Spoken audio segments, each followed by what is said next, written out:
I'm tempted to go back to everybody moving around, except that we would need another hour for worship. That's just how we are, isn't it? Yeah. Uh-huh. So this is Transfiguration Sunday. We have it every year. So we get this story every year. So I've preached this a lot. And it's okay. I love this story. I went back and read some of my old sermons, and some of them weren't half bad. It's all right. And I remembered a few things that I had forgotten.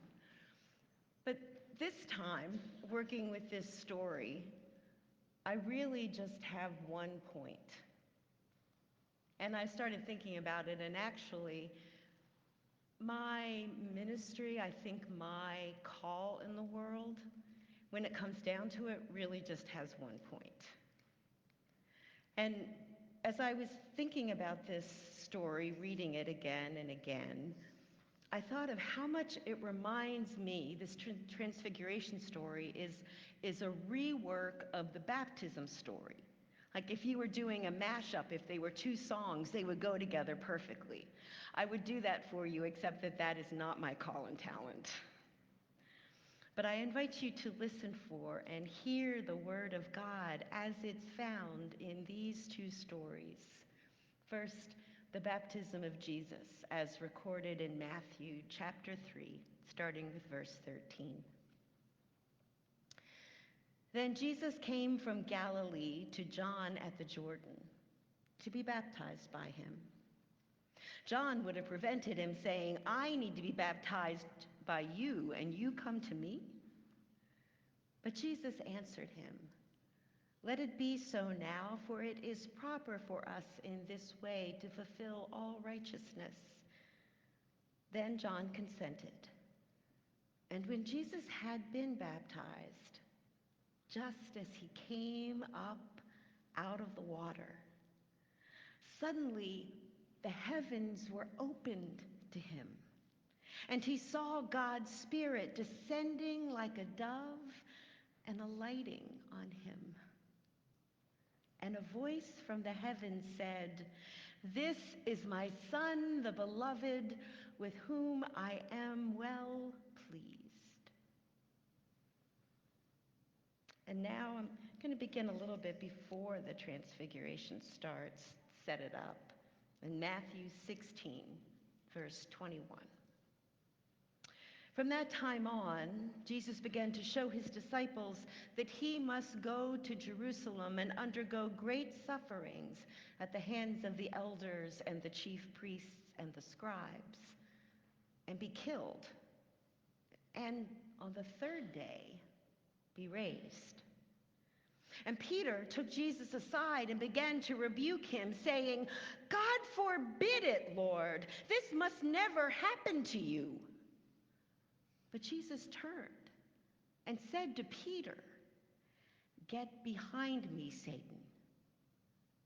You are a hindrance to me, for you are setting your mind on divine things, but not on divine things, but on human things." Then Jesus told his disciples, "If any wish to come after me, let them deny themselves, take up their crosses, and follow me. For those who want to save their life will lose it. And those who lose their life for my sake will find it. For what will it profit them if they gain the whole world but forfeit their life? Or what will they give in return for their life? For the Son of Man is to come with his angels in the glory of the Father, and then he will repay everyone for what has been done. Truly, I tell you, there are some standing here who will not taste death before they see the Son of Man coming in his kingdom." 6 days later, Jesus took with him Peter and James and his brother John and led them up a high mountain by themselves. And Jesus was transfigured before them. His face shone like the sun. His clothes became bright as light. And suddenly there appeared to them Moses and Elijah talking with Jesus. Then Peter said to Jesus, "Lord, it is good for us to be here. If you wish, I will set up 3 tents here, one for you, one for Moses, and one for Elijah." While Peter was still speaking, suddenly a bright cloud overshadowed them, and a voice from the cloud said, "This is my Son, the beloved. With him I am well pleased. Listen to him." When the disciples heard this, they fell to the ground and were overcome by fear. But Jesus came and touched them, saying, "Get up and do not be afraid." And when they raised their eyes, they saw no one except Jesus himself alone. The word of the Lord. Would you pray with me, please? Holy and beautiful God, may the words of my mouth and the meditations of all of our hearts be acceptable and even pleasing in your sight. And may your Spirit be at work in us each and all, converting us from the patterns of this passing world and helping us to walk in the ways of restorative justice and of love. For it is through Christ and in the power of the Spirit that we pray. Amen. So, lately, I have realized how many books I have. I know. It's an illness. And I've decided that I really, really, really need to read the ones I haven't yet. So I have this stack by my chair in the living room. It's actually a shelf. Well, let's be honest, it's actually 2 shelves of what's next, like what I'm reading now. And my normal thing is to read like 8 to 10 books at the same time because different sorts of things, right? And so one of them is by Carlo Rovelli. It's a tiny little book, and it's 7 brief lessons on physics. I don't understand physics, but every time I read it, I go, wow. It makes me so happy. It feels like God. And in it, Rovelli wrote these words: "Ever since we discovered that the earth is round and turns like a mad spinning top, we have understood that reality is not as it appears to us. Every time we glimpse a new aspect of it, it's a deeply emotional experience. Another veil has fallen." These ideas that we suddenly sort of feel in ourselves, like we realize, like it changes how we understand the world, they're amazing. I remember when I was little and my mom made me stay up to watch the first man walk on the moon. I was really annoyed then, but I'm glad now. And after that, I can remember laying on the grass at my grandmother's and looking up and seeing all that blue and realizing that past the blue there was black, and that way, way, way, way past that was the moon. And then way, way, way past that were all these planets. Even Pluto was a planet then. And then past that, I didn't know what was past that. I imagined a big brick wall, but then I thought, well, something's got to be on the other side of that. And my brain just went, poof. And it was lovely. The world's quite astonishing. Did you know that an atom, like that really tiny, like they're tinier things now, but when I was little, was like the atom and the three parts, the electron, the proton, and the neutron were the small things, right? An atom is 99.9% empty space.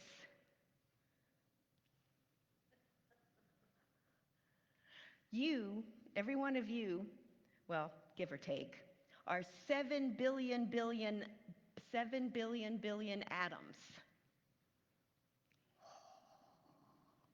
And each one of those atoms is 7 billion years old. See, I feel very young now at 64, or almost 64. I can't confuse myself again. The universe would be the size of a sugar cube if you take the empty space out of it. I know. It's wild. All these particles, all these atoms are moving frenetically, exchanging particles with each other so that things look still, but actually are constantly in movement and changing. Everything is vibrating. It's this relationship of energy. And even space is a thing. It's matter. It's a field of matter. It bends and undulates like the ocean. All these things are just too wonderful to comprehend. So imagine what it would have been like to be up on that mountain with your mind blown at Jesus glowing, and then 2 dead prophets showing up. And then this voice.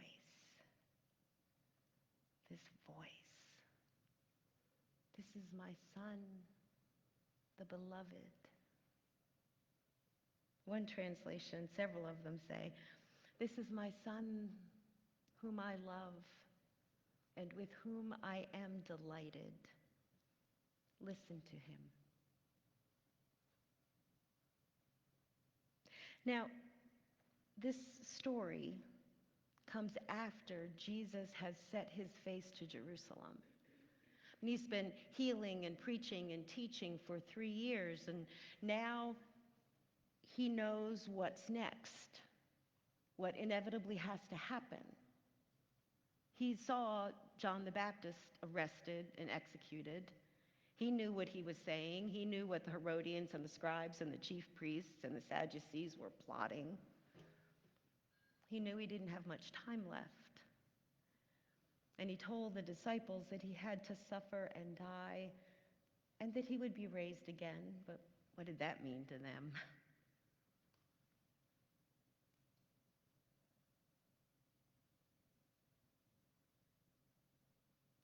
The Christian mystics spoke of our life in God as having 3 different geographies. There was one of purgation. It happened in the desert or in the wilderness. It was that burning away, that letting go of, that getting down to nothing but. And then there was illumination. It happened on mountaintops. It can happen anywhere.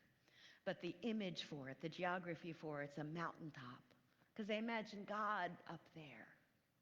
So when Moses went up on Sinai to talk with God and receive that gift of the Torah. And then there's union, being one with God. And that's a cloud. Like the cloud that would settle on the tent of meeting, so that when Moses would come out of it, he glowed and freaked everybody out, so he had to put a veil on. Our life is full of desert wildernesses, mountaintops, and clouds. All those possibilities are here in any moment. And sometimes the cloud shows up in the desert, and we feel both things, experience God that way. Peter, when he sees Jesus glowing and these prophets show up, he's all set to camp out on that mountaintop. I mean, let's stay in the good place, right? I can make you all shelters. We could just stay here for a while. His mind is blown, so he falls back on what he knows. I can make a tent, says Peter. We often, in moments that are astonishing or hard, especially I think moments when we've been ground down, when we're tired and the world is just too much, we fall back on what we know. And as heartbreaking as it is, as wrong as it is, in those moments, very often what we think we know is that we are broken and a mess.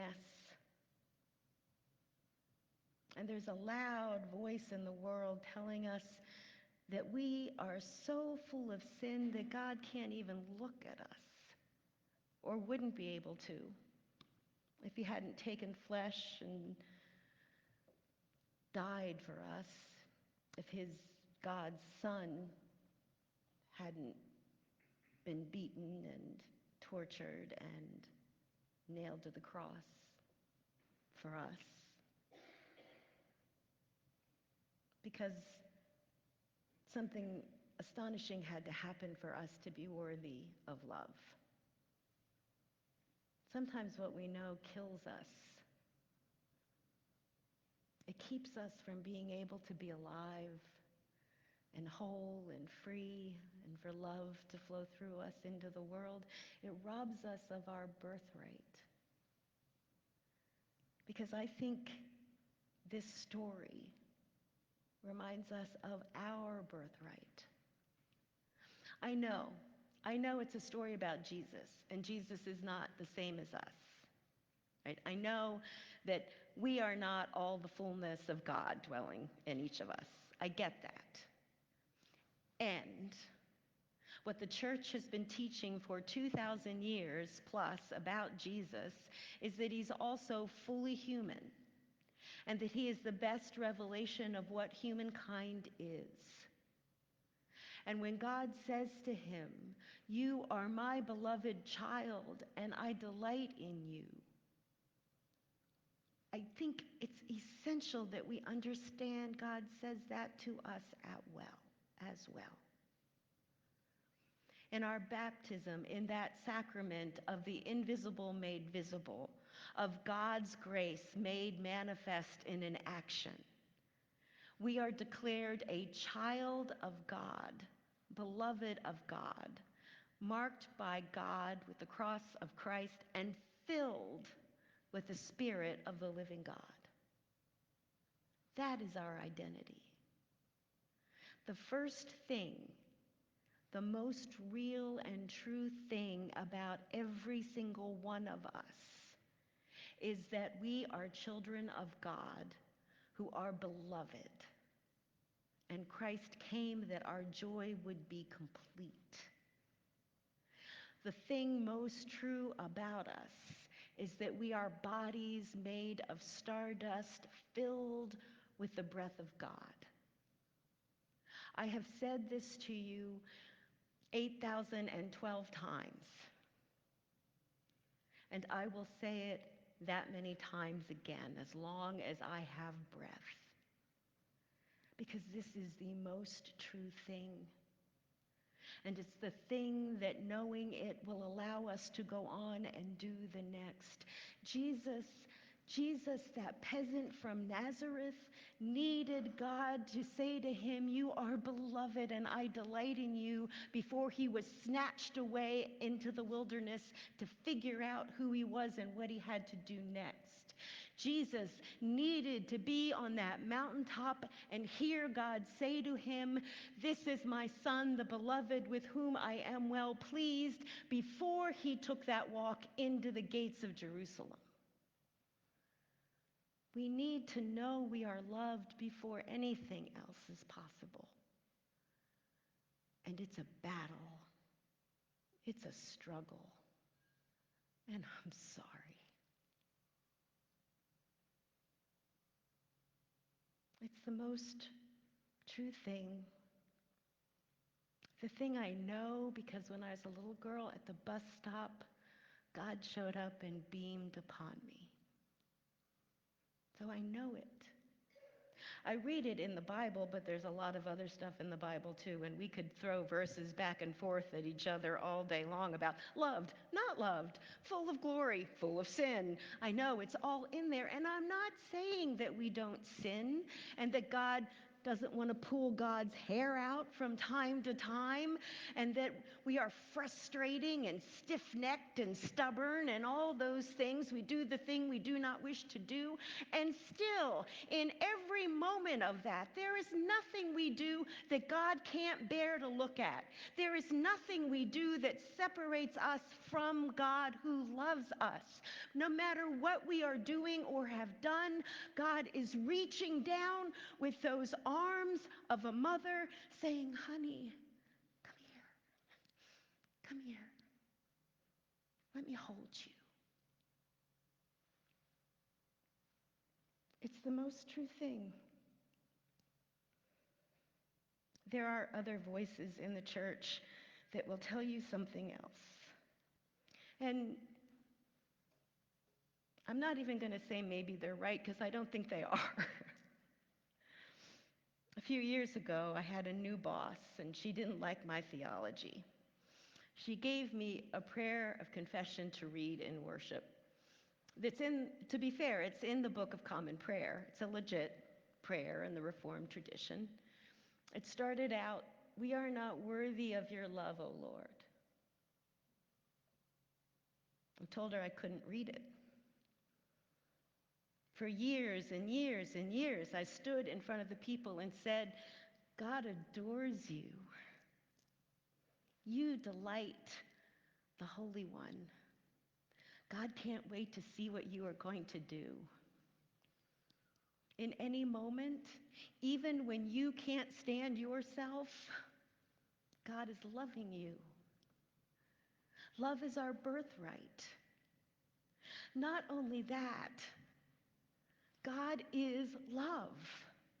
How can we betray that? How can we teach a theology that betrays that? What does love do? Love loves. Are you telling me there's something so powerful that love itself can't love through it? In the midst of it? God is love, and we are beloved. Why does love's voice scare us so? We're afraid to dare dream it, to dare believe it. That word transfiguration, in the Greek, it comes from that metamorphosis word. It is transformed. I think love transforms us. And that first sermon of John the Baptist, that first sermon of Jesus that says, be transformed, be renewed in your mind, be made new in your heart, because God's dream for the world is here to come true. That sermon is grounded and rooted in the love of the Holy One. It can't happen without that love. Without us being loved, we cannot be transformed. We won't feel safe enough to risk what it takes to survive loving and open-hearted in this world if we don't know we're loved. So I'm going to keep telling you, and you might get sick of it. I've heard before I talk about love too much. Oh well. Let's be bold. Let's pass out those beloved buttons. Let's remember to look each other in the eye, and every once in a while say, look at you, gorgeous. Aren't you something? There's God in the flesh. For we're all mothers of God, and God is always waiting to be born in us to bless this broken world. Maybe our sin isn't always thinking of too much of us, of ourselves. Maybe sometimes it's thinking too little. This is the end of Epiphany, and we're about to move into Lent.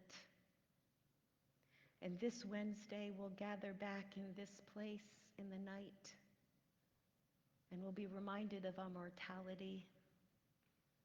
Ashes to ashes, dust to dust. From dust you have come, and to dust you shall return.